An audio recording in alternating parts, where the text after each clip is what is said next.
especie de hacia dónde quiere el Estado, bajo la conducción de Milei, llevar a la sociedad.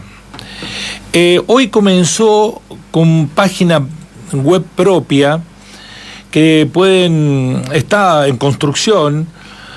La gente que fue despedida o desplazada de Telam, porque no se sabe cuál es el lugar en el que se encuentra administrativamente, somostelam.com.ar, somostelam.com.ar.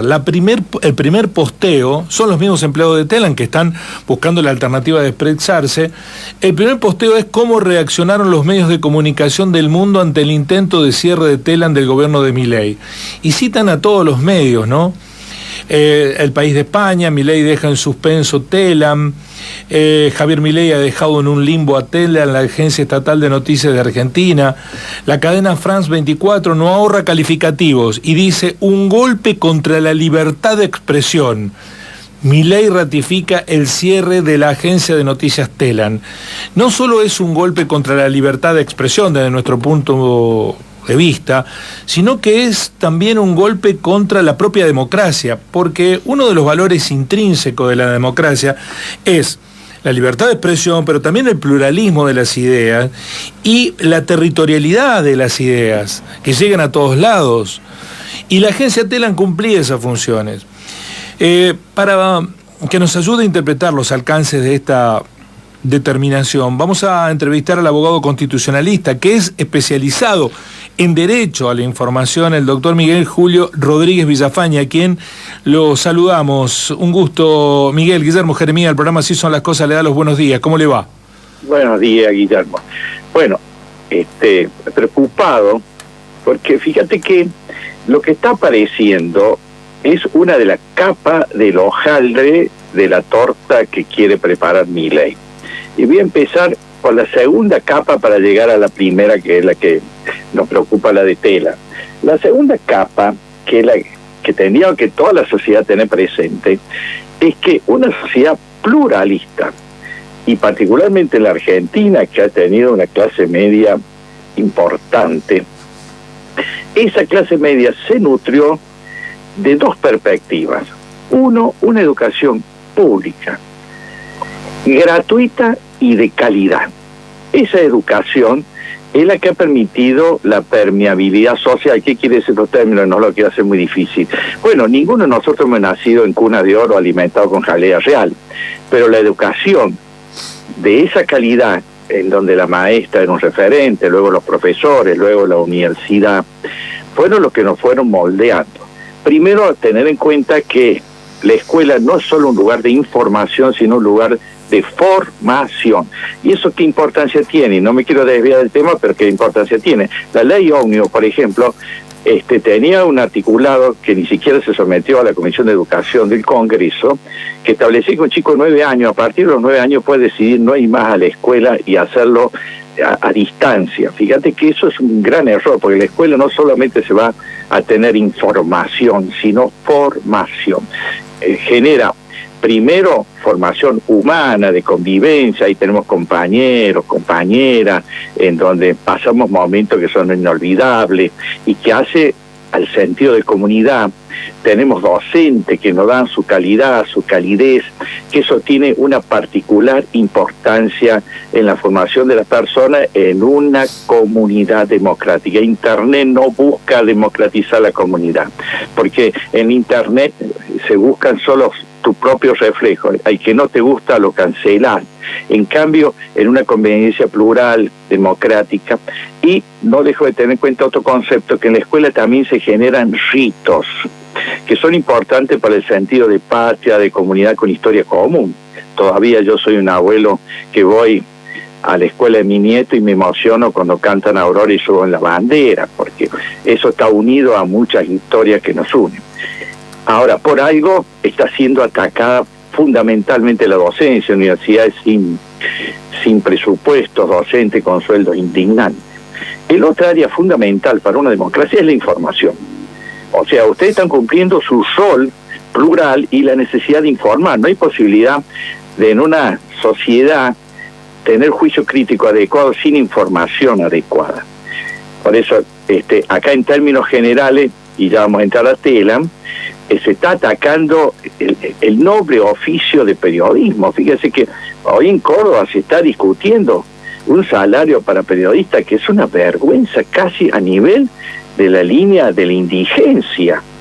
Indudablemente eso genera situaciones gravísimas en cuanto a la posibilidad cierta de dar una información que no sea discurso único de los poderosos que tienen el dinero.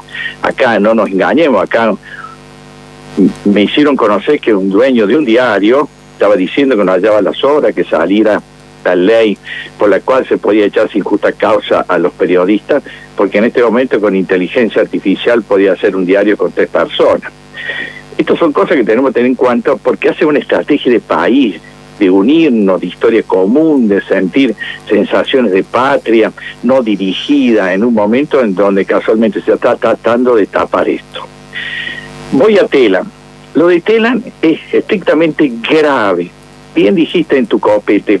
Acá nosotros tenemos que tener una democratización informativa, pero también una soberanía informativa. Telam nos describe desde nuestra perspectiva. Ya nosotros en el país sufrimos el porteño centrismo, en donde a veces sabemos más si hay un corte cerca del obelisco que lo que pasa en la esquina de nuestra casa. Pero al paso que vamos va a ser la CNN desde Atlanta, Estados Unidos, que nos va a decir lo que está pasando en el país.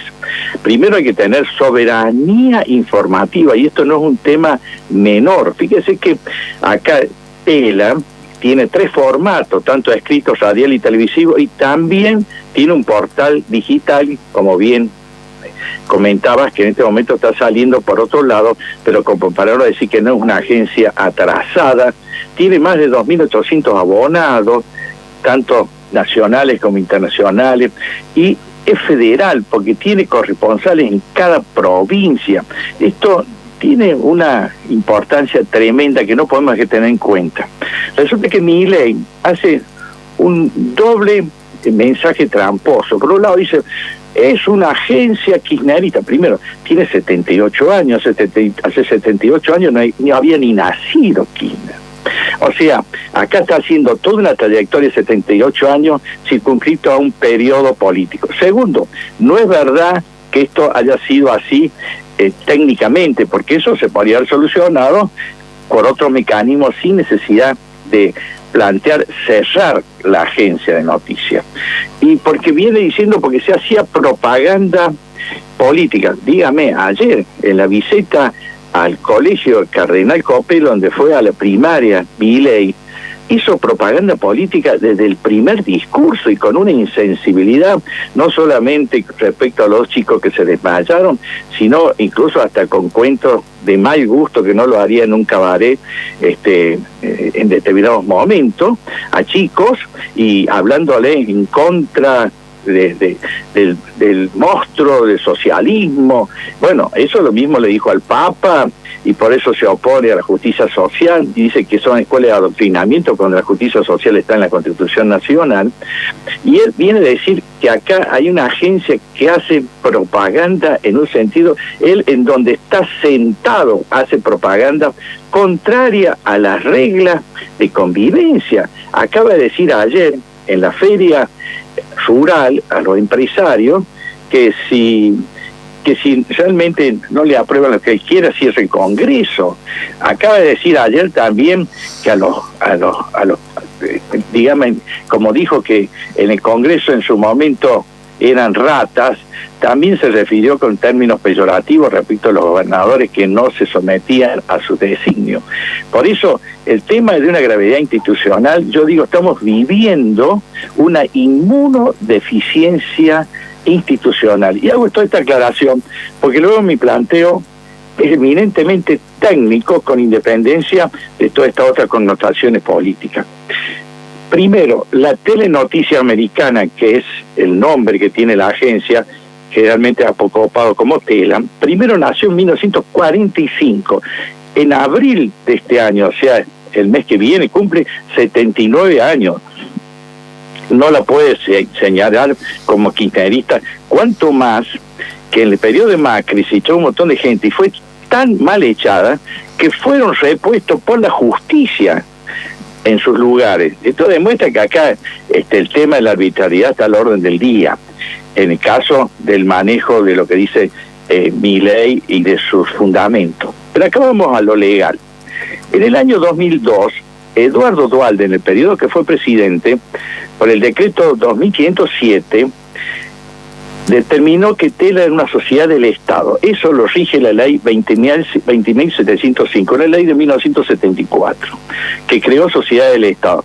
Disculpe que den todos estos datos que a veces son más pesados, pero para que la audiencia pueda cotejar lo que yo estoy diciendo. En esa ley, la 20.705, dice que solo mediante autorización legislativa podrá el Poder Ejecutivo resolver la liquidación de una sociedad del Estado. Por lo tanto, esa es la regla que rige respecto de Tela, en lo legal.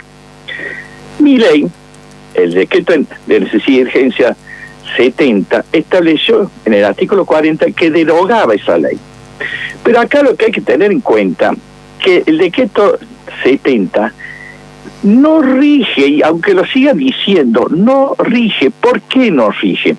La Constitución, en el año 1994, estableció en el artículo 99, inciso 3, para que la audiencia controle lo que yo estoy diciendo, una regla de oro. Dice, el presidente no puede ejercer nunca, insisto 3 veces como él insiste de la libertad, que toma a aducir o asumir facultades legislativas. Esa es la regla. Y aún más dice, si lo llegara a hacer, lo que hay, tiene 3 conceptos: es nulo, si quedara duro, es nulo absoluto, y si resucitara, es insanable. Usa 3 conceptos que en derecho son lapidarios. Eso directamente no existe. Ahora bien, hace una excepción. Dice que en determinadas situaciones excepcionales, que no pudieran llevarse adelante los trámites ordinarios previstos en la Constitución para la sanción de las leyes, se podrá dictar, pero no podrían hacer nunca en materia penal y tributaria. Primero, esas situaciones excepcionales no se han dado, tan es que no se han dado que a la semana que se dictó el decreto 70, lo convocó al Congreso a sesión extraordinaria desde el 26 de diciembre al 31 de enero del 2024 y luego lo prorrogó hasta el 15 de febrero. Por lo tanto, no hay ninguna razón que haya impedido que eso lo pueda analizar el Congreso. Pero aún más, la ley dice concretamente en la Constitución que no puede tener ninguna cláusula de naturaleza penal y tributaria. Por ejemplo, el DNU trata el Código Aduanero, que tiene pautas tributarias y pautas penales. Por lo tanto, si el decreto DNU, que se le hace creer que está vigente, no está vigente, porque la justicia y el Congreso así tendrá que aclararlo, al ser nulo, en nulidad insanable y absoluta, entonces luego el DNU no ha derogado la ley de que Telam sea una empresa del Estado. Luego, por lo tanto, no cabe ni puede el presidente por su sola voluntad hacerla desaparecer. Eso es estrictamente legal. Más allá de lo que yo dije en esa hoja de hojaldre segunda, es que acá hay una estrategia que supera no solamente lo de Telam. Después nos vamos a encontrar con Radio Nacional, que quieren hacer lo mismo, con la televisión pública, y a su vez, indirectamente, fíjate que acá hay un tema que nadie habla. Se ha suspendido la publicidad oficial y la gente cree que esto es una ventaja. Primer detalle es que la publicidad oficial es una obligación legal, porque eso está por ley, para que se pueda llegar la información necesaria a todos los sectores. Lo que está mal, y hace tanto vengo bregando, es la forma como se ha distribuido, porque acá la publicidad oficial se ha destinado solo a los grupos macroeconómicos y hegemónicos de la comunicación, como el grupo Clarín, y no al resto de la comunicación. Por eso merecería tal vez otro momento analizar, tendría que haber sido distribuida en todos los sectores. Lo que pasa es que los grandes sectores, esa publicidad, si bien le afecta, no le afecta tanto en el sentido que tiene otro ingreso. Acaba el presidente, por su sola voluntad, hacer un convenio con Clarín para que imprima no sé cuántos miles de libros con destinos escolares, que se lo ha dado para que lo hagan dentro del dinero que le entra a Clarín, que a su vez tiene verdaderos monopolios, el aviso clasificado, etcétera, pero perjudica a las radios de la economía solidaria, las radios PYME, o sea, pequeñas empresas locales, comunitarias, de las organizaciones de la sociedad civil. Está atacando en todos los frentes a la información y a la educación. Y acá viene la tercera capa, que eso merecerá otro análisis en otro momento, que vienen los nuevos dueños del mundo. Larry Flynn, Fondo Buitre, Slim, que ahora está compitiendo con Clarín junto con Elon Musk, el tema del G5, y bueno, para que después vamos a terminar siendo ya no una colonia, sino unos simples administradores de lo que quieren los grandes decidores de la política del mundo, y esto es de una importancia tremenda estratégicamente para no pasar a ser una colonia como ya lo están imponiendo determinados grupos económicos. Miguel, para finalizar, y brevemente le pido la respuesta porque se agotaron nuestros tiempos, quiero también referenciar que Telam es un gran prestador de servicio porque llega a 803 medios que están suscriptos en todo el país, medios privados que se valen de Telam, a 63.000 usuarios que interactúan mensualmente con la cablera, a 8.700.000 personas que visitaban mensualmente la web, entre los cuales nos contamos, 115 millones de impresiones en el portal, 3 millones que hacían clic permanentemente. Es decir, que se instaló la idea de que era un servicio inútil, sin embargo usado por millones de argentinos. Ahí hay un ataque que es más simbólico, que está ligado a otra cuestión. Se vuelve de eso, porque usted me dice, hay una ley que se lo impide, pero en los hechos Telam ya no está más. Es que no está más, es que bueno, es que hay que hacer planteo. Yo en este momento estaba hablando con los diputados, tan es así que hay un diputado nacional por Santiago del Estero, Ricardo Daives, que ya ha presentado un proyecto pidiendo la nulidad del DNU 70, por eso es que Milei, preocupado, porque el DNU 70 va mal en el Congreso. Lo que pasa es que la presidenta Villarroel está demorando que se reúne el Senado, quiere declararlo directamente nulo. Se ha apurado con lo de Telam porque sabe que no viene bien, y se ha apurado para decir, bueno, hay derecho adquirido en esto. Pero detrás de esto es la punta de lanza, ¿no? Después viene Radio Nacional, que a su vez hace falta que hablemos lo que es Radio Nacional, lo que es la televisión pública. Después lo que vienen los medios que no son hegemónicos, detrás de eso todos. Acá lo que se busca es medio hegemónico, y además porque en realidad a Milei le importan muy poco los medios generales porque él se maneja por internet.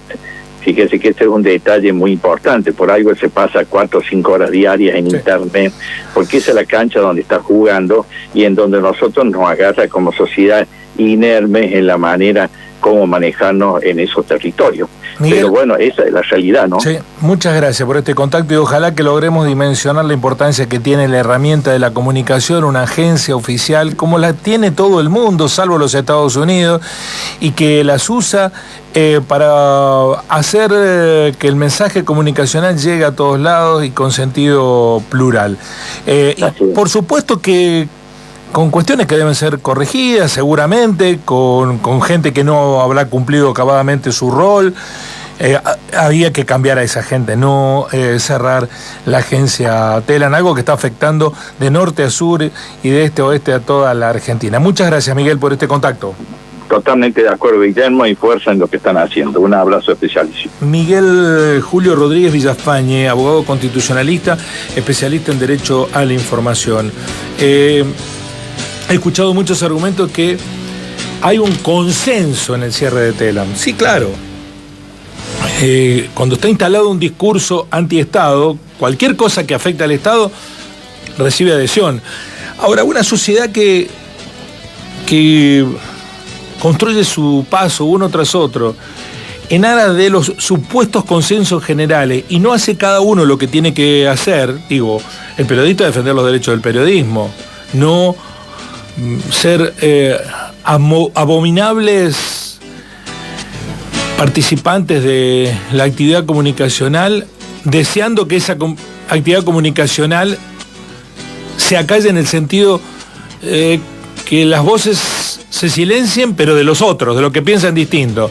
Si me tocas a mí, es ataque a la libertad de expresión, pero si tocas a los que piensan distinto de lo que pienso yo, es justicia estatal, ¿no? En aras del ajuste. Y además la importancia que tiene, mire, calidad fotográfica, coberturas de eventos que los demás medios de comunicación ni van, territorialidad, las noticias de Jujuy, de Tierra del Fuego, de La Rioja, que no te las cubren salvo que haya un estruendo, ¿no? Un hecho excepcional. Acá vino a cubrir el caso Dalmazo, la agencia Telam, con informe todos los días, el juicio por Macarrón. No vino ninguna agencia que no fuera Telam o ningún medio de comunicación, y la mayoría se alimentaba, y ahí no había ni sesgo ni nada, contaban lo que estaba pasando. Entonces hay una instancia, una instalación de un argumento en favor de una lógica del ajuste, pero bueno, habrá que desmontarlo con la verdad. Con la verdad de los hechos. No son 3.000, son 700 los empleados de Telam. Yo creo que es imposible silenciar a los medios de comunicación. Si hay vocación, voluntad de quienes están en Telam, ya lucharon mucho con el horroroso de Hernán Lombardi, que ahora también disfruta, el responsable de medios en la época de Macri, que echó muchísima gente y bailaba y disfrutaba esto que decíamos más temprano de Mazot, que había competencia para ver quién echaba más. ¿Cuánto echaste vos?